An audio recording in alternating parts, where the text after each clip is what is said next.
Hey there guys, I'm Becky from Spike It Coaching in the UK and today I'm going to give you a little video breaking down what we completed at a recent tournament looking at serve speed. So we had a little tournament and during the tournament we conducted a little pilot study in our lab at the University of Chichester.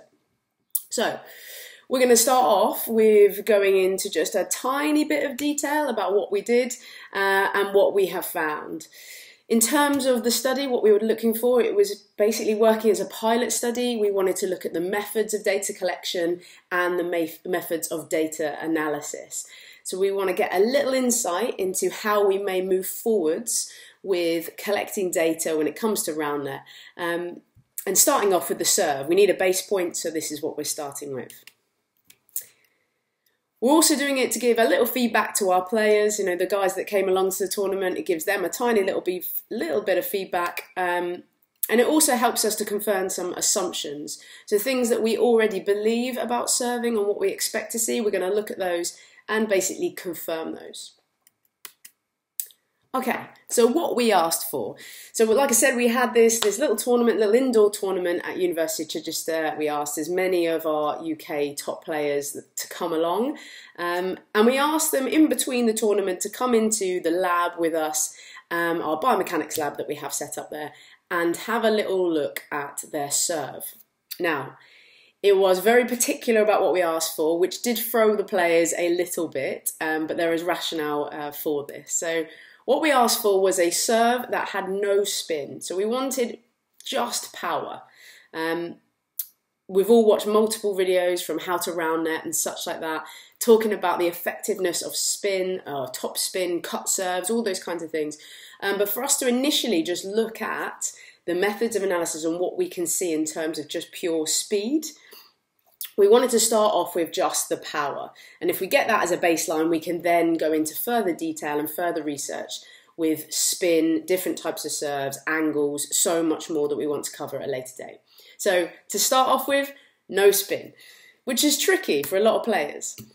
All power and attempt at accuracy. So we're looking as much for the center of the net as possible, okay? We want to avoid rims, we want to avoid, of course we want to avoid rims, but avoid pockets and avoid roll-ups, okay? We want to clean as we could possibly get central serves. Now, this is quite a pressurized environment for our players. It's not something that they're used to doing, and therefore it has some environmental limitations. But we understand that this is a starting point, and it gives us a good insight as it is. When it came to them having a go at the activity, what they had to do was take as many serves as they needed to be able to get 2 clean serves. Okay, so in terms of the pressure being alleviated, it is a little bit, but we still understand that there is a bit of an environmental pressure. Okay, just to give a little background then, like I said, this is a starting point of research for us. We want to just start with a real basic, this is what a serve looks like in terms of just pure speed, no spin, and what that means in terms of the way it's leaving somebody's hand, the speed of that, the hitting of the net, and then what comes out the other side. So we're really concentrating on that first bit, but with a little bit of an insight into what follows.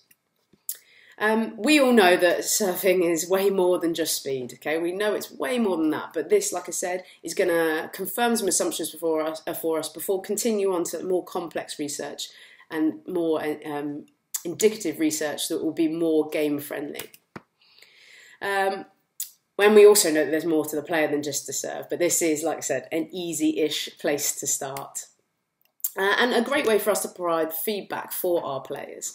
Okay, so some of our players may not have really thought that much about actually the speed, about the angle at which they're hitting.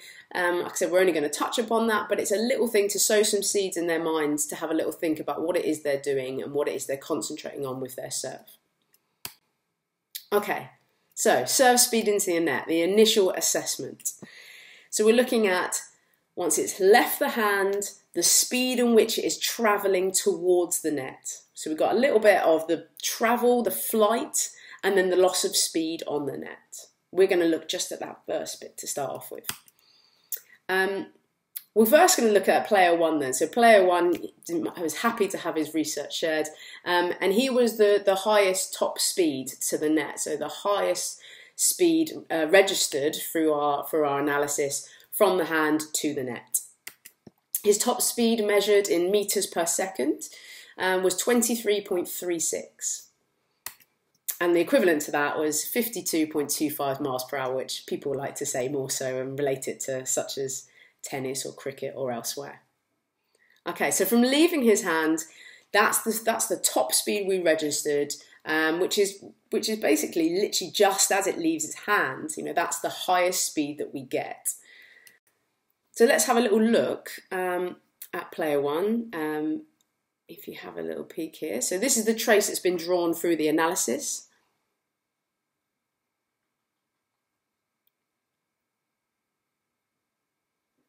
So we've used our analysis method whereby we have taken the video, taken this frame with a little bit of calibration, knowing the heights of which are established at the center point of the net.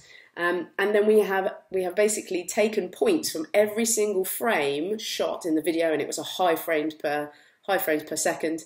And we've clicked the center of the ball in every single frame to be able to track and trace where it's moved to and how quickly then it has moved. So that's where that trace line has been created. Unfortunately, we don't have screen record on the computers that have this software. Otherwise, I'd like to do a nice little display of how this analysis works, but I'll do that for you at a later date. Hopefully, once we get a screen record method on there. Okay, so this gives us our trace. This is what we're getting from that, but also then we're getting a speed from that. So if we just watch that through again, hard to tell because you haven't seen me click through, but actually the amount of frames needed to be able to capture the ball from when it leaves his hand to hit the net was quite actually small, with a lot more frames coming out the other side. So let's say, just as a ballpark for an understanding, like 10 frames, 10, 15 frames from him to the net, whereas out the other side, 20, 25. So a lot more frames needed to capture the other side, which should tell you a little bit about the serve and about the speeds that are occurring. Okay, so once we've then created this trace, we can then look at the analysis. And here I can give you a little breakdown as to what we're looking at. And we are just going to look at linear speed to get started. So what you can see from this video here is our top speed at the top. We've then got, as it leaves the hand, the flight time, and then as it hits the net, it slowly loses the speed and then comes off the other side of the net to the point in which it is received.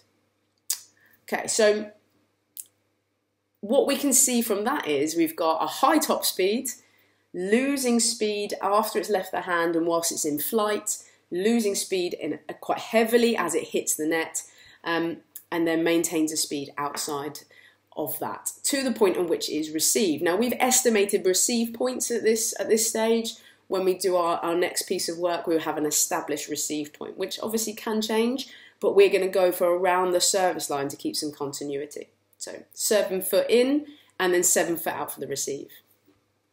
Okay, so what that tells us then is that we're losing a heavy amount of speed on the net, and what we're really interested in then realistically is not only just out of interest or maybe bragging rights to say how much power you can get out of your serve, but then how fast is it still traveling when it comes to the receive. So now we've looked at that video, we might as well have a little look at the actual numbers. Okay, so, and that was just a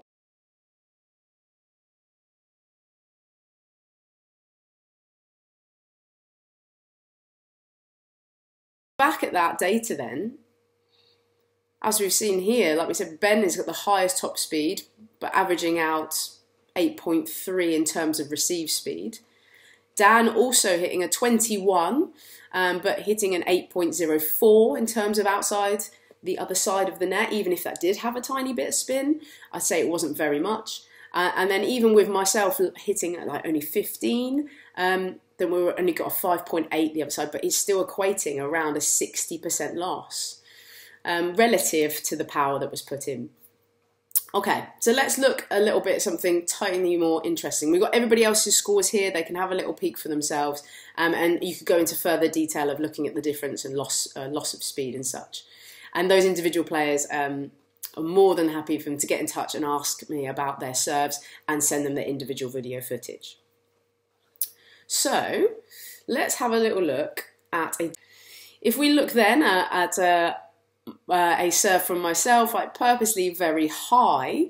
So if we have a look at the angle here, it's so much higher. I mean, I know I am much shorter than Ben, but even then I've hit high on purpose. It's almost in my eye line. And then the angle out the other side, if we continued that trace exponentially, it was very high, which means a lot in terms of serve receive. It also means a lot in terms of power loss. Now, the power that I put into that, not particularly high, but in terms of loss, still very high, actually relatively equal to what we saw with Ben. And then if we look again at another player here, this is Dan. When he hits very low. He's hitting from around his hip height. And actually we get a very low trajectory off the net as well. I mean, there may be a little bit of spin in there. I've slowed it down as much as I can to look at the hand position, and it looks like there could be a little bit of spin, not on purpose, but maybe a little bit that may be aiding that low trajectory off of the net the other side. All good food for thought in terms of what we do with our own personal serves, but how we're going to collect data and what we're going to look at specifically next time. All right, so looking, as we had a little bit more time, purposely got a couple of players to do a different kind of serve for us. So here we have Joe, and he's done a backhand serve for us, which does include a little bit of topspin. So if we have a little look here.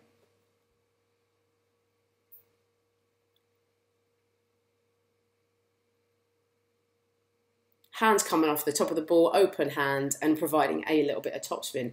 Angles in and out. Not particularly low on the out, but staying steady in comparison to the in. Now, the more important thing that we care about with this then, if we're adding that bit of speed, are we adding that bit of topspin, sorry, what are we seeing in terms of speed? So that was Joe's example. We also then had Alex here, who provided us with a spin serve. Now, I've cut the beginning bit, but he started facing forwards, pivoted round, and then goes to the backhand again with this open hand top going over the top of the ball. Higher on the inward phase, and then lower on the outward. So we might say that might be more successful in terms of top speed. Again, initial assessments. So looking at those then, what we can tell then is we've got a 17.69 from Joe's backhand in terms of speed in. So not insanely high in terms of speed in, but in terms of speed out, a higher rating than what we're seeing previously. Okay, so not as fast in, but definitely higher out, which was equating to only a 42% loss of speed. If we look then at Alex's, we can see similar, a 17.74 in, but 11.24 out, only a 36% loss in speed. So as you can gather from this, what we're saying is, yeah, it's all well and good going for power, but spin definitely does make your opponent have to work that bit harder, that bit faster to be able to react and be able to get a good touch on the ball. This is all initial analysis, and this is for our community. This isn't anything more than just to try and give people a little bit of feedback and a little bit of insight for those of us who like stats and numbers to be able to back up what we're doing. So please ask any questions, comments, send us DMs about anything that you want to ask about this, or future research that you may like to discuss with us or suggest. We have so many ideas and so many things that we're planning to do, but insight from other people in the community, other players, we are more than on board for that. So thank you so much. Thanks for watching, and yeah, check back for more research soon. A full write-up of this will be put onto our blogs page on our website, which is www.spikitcoaching.com. And otherwise, yeah, just stay tuned on here and on our YouTube channel for more. Thanks so much, guys. Enjoy.